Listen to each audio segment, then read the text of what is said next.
አሰላሙ አለይኩም ወራህመቱላሂ ወበረካቱ። ድና የተከበራችሁ የዩቲዩብ ቤተሰቦች እንዴት ናችሁ? ደህና ናችሁ ወይ? እኔ ሰላም ነኝ። ሁላችሁንም ሰላም ብያለሁ። ውድ ሀገሬ ልጆች ብያላችሁበት አላህ ይጠብቃችሁ። እንደውም ክርስቲያን ወገኖቼ ሰላም ብያለሁ። ዛሬ ይዤላችሁ የመጣሁት የነብዩ ሰለላሁ ዐለይሂ ወሰለም ሚስቶች ታሪክ ክፍል 4 ነው ማለት ነው።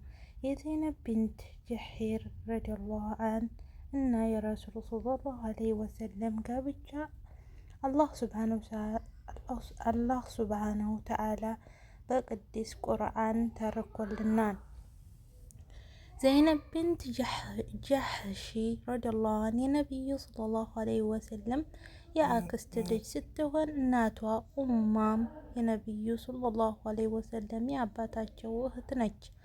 ነቢዩ ሰለላሁ ዐለይሂ ወሰለም ዘይነብን ባሪያቸው ለነበረውና በኋላ ነፃ ላወጣው ለዘይድ ኢብኑል ሐራስ ረዲየላሁ ሲድሯት እንደሚፈልጉ ሲገልጹላት እርሷም ሆነች ቤተሰቦቿ ፈቃደኛ አልነበሩም።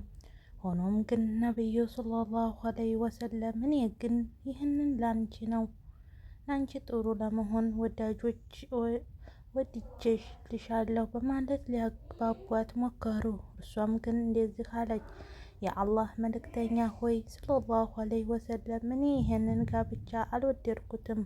ከዚህም በላይ እኔ ለቤተሰብ ተወዳጅ የሆንኩት ልጅ ስለሆንኩኝ የአክስቶውን ልጅ በመሆኔ የዝምድናቸውን ነገር አይዘነጉ። ይህንን ጋብቻ አልፈልግም። በዚህ ጊዜ አላህ የሚከተለውን ቁርአን አወረደ።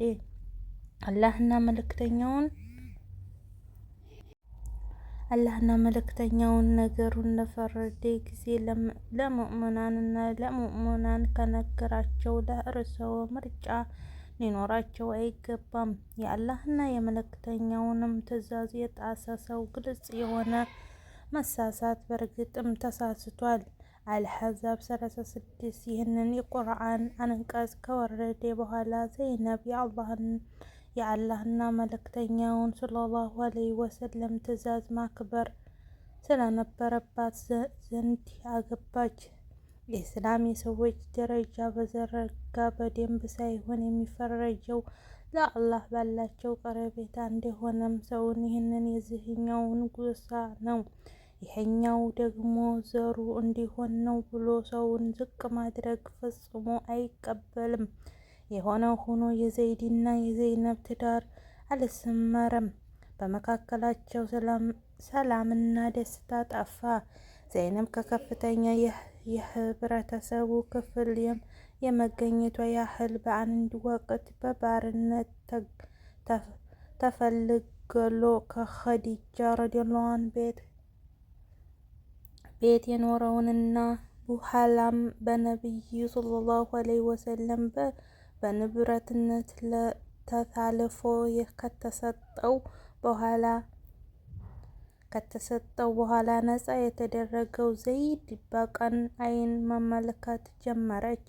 ሁለቱም ሰዎች የራሳቸው መንገድ መልካም የነበረና ነቢዩን ሰለላሁ ዐለይሂ ወሰለም የሚወዱ ቢሆኑም በጋራ የሚስተካከል ነገር ስላልነበረ ትዳራቸው ተገንዝቦ ከመውደቅ ሊድን አልቻለም። ስለሆነም ዘይድ ረዲየላሁ ዐንሁ ሊፈቷት ወሰኑ። ሆኖም ግን ነቢዩ ሰለላሁ ዐለይሂ ወሰለም ሚስቱን እንዲይዝና አላህንም እንዲፈራ ነገሩት። ነቢዩ ሰለላሁ ዐለይሂ ወሰለም ይህንን ይበሉኝ እንጂ ቀደም ሲል ዘይነብ ረዲየላሁ ዐንሃ ዘንድ እንዲፈታትና እርሳቸውን እንዲያገቧት አላህ ግድ እንዲያደረገባቸው አጥተውት አይደለም። ይህንን መለኮታዊ ትዕዛዝ በእውነተኝነት ያጠረጠረው በቀድሞ ኢስላም የዲን ቁርአንና ባህል በመሆኑ ለዘመናት የኖረውን የማዴሎ ልጅና በስጋ የተወለደች ልጅ አንድ አድርገው የማየት ልምድ ለመስበር ነበር። ይህንን እንጂ ነቢዩ ሰለላሁ ዐለይሂ ወሰለም ይህንን ሁኔታ ግልጽ አድርገው ለዘይነብ በመንገር እንዲፈቷት በማድረግ ፈንታ ሰዎች በተለይም ደግሞ ከሀዲያ ሙሐመድ የልጅን ሚስት አፍትቶ አገባ ይሉኛል ብለው በመፍራት ያንን ከማድረግ ተቆጠቡ። ቆይ ይህንን ሁሉ ፍርሃትና የዘመናት ጃሂልያ ጎታዎች ለማዳን ያሉ አላህ በአንድ ጊዜ በማፈራረስና እርሳቸውን በመወቀስ የሚከተለውን ቁርአን ያቀረበ። ለነዚያ አላህን በእርሱ ላይ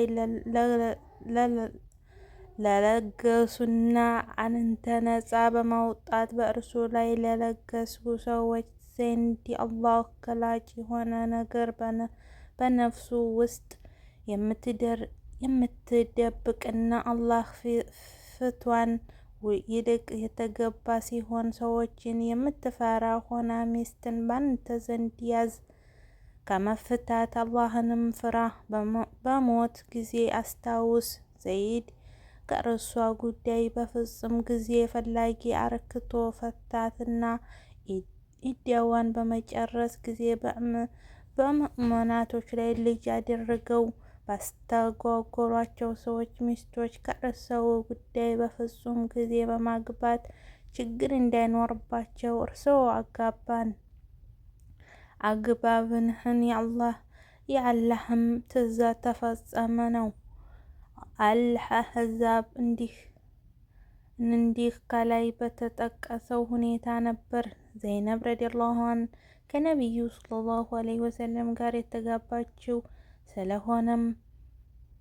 ስለሆነም የጋብቻዋ ውል የተገለጸው በተቀደሰ ሰው ቁርአን ላይ ነው። እናም ይህንን ሁኔታ እያነሳች የበላይነቷን ለማንጸባረቅ ትሞክር ነበር። በተደጋጋሚም እንዲህ ስትል ተደምጣለች።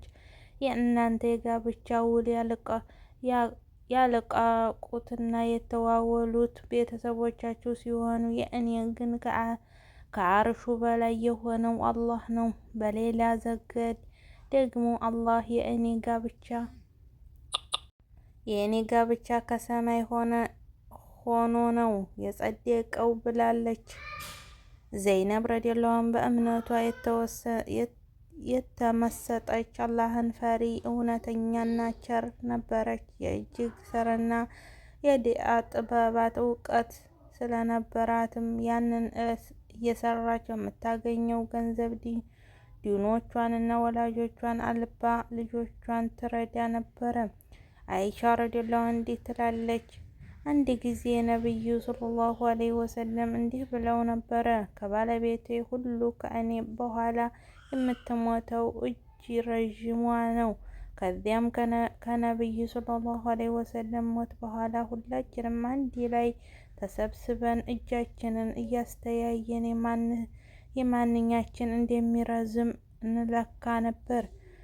ከሁላችንም እጆች የሰውድ ቢንት ዘምዓ እጅ በርዝማኔ ይበልጥ ነበር። ሆኖም ግን የጉዳዩ ምስጢር የገባን ዘይነብ ከሞተች በኋላ ነበረ። ነቢዩ ሰለላሁ ዐለይሂ ወሰለም ለካስ እጅ ረዥም ያሉት ቸር የሆነችው ለማለት ነበረ። በእርግጥ ከሁላችንም የበለጠ ቸር የነበረችው ዘይነብ ነበረች። አላህ ስራዋን ሁሉ ይውደድላት። ሐፍዛ ከግንባር ቀደም የነቢዩ ሙሐመድ ሰለላሁ ዐለይሂ ወሰለም የቅርብ ሰዎች መካከል የሆነችው ኢብኑ አልኸጣብ ረዲየላሁ ዐንሃ አሁንም ልጅ ነበረች። ሐፍዛ ረዲየላሁ ዐንሃ ገና በአስራዎቹ ዕድሜ ክልል ውስጥ እያለች ከቁረይሽ ጎሳ የሚወለደውን ሁነይን ኢብኑን ሐዘን ኢብኑን ቀይስ ሰሐይን ረዲየላሁ ዐንሃ አግብታ ነበር። ይህንን ሰው የሁለት ስደተኞች ሀበሻና ወደ መዲና ባለቤት ሲሆኑ የበድር የኡሁድ ዘመቻዎች ተካፋይ በኡሁድ ውሎ ክፉኛ ከቆሰለ በኋላ በዚያው ጦርነት ብዙም ሳይቆይ ሞቷል። ዑመር ረዲየላሁ ዐንሁ ልጃቸውን ገና በወጣትነት ባሏ በመሞትና ብቸኛ በመሆኗ አዝነው ይሰማቸው ነበረ። ይህንን ሀዘናቸውን ለመግለጽ ቆርጠው ተነሱ። በመጀመሪያ ለዚያ ጉዳይ የጫቱት ጉዳዮች አቡበከር ረዲየላሁ ዐንሁ ሲሆን ወደ እርሳቸው ሄደውም ልጆቹን ሐፊዛን እንዲያገቡ በግልጽ ጠየቋት። እርሳቸውም ያሰቡት ይህችን አባቷ የእስላም ክንድ የሆነውን ወጣት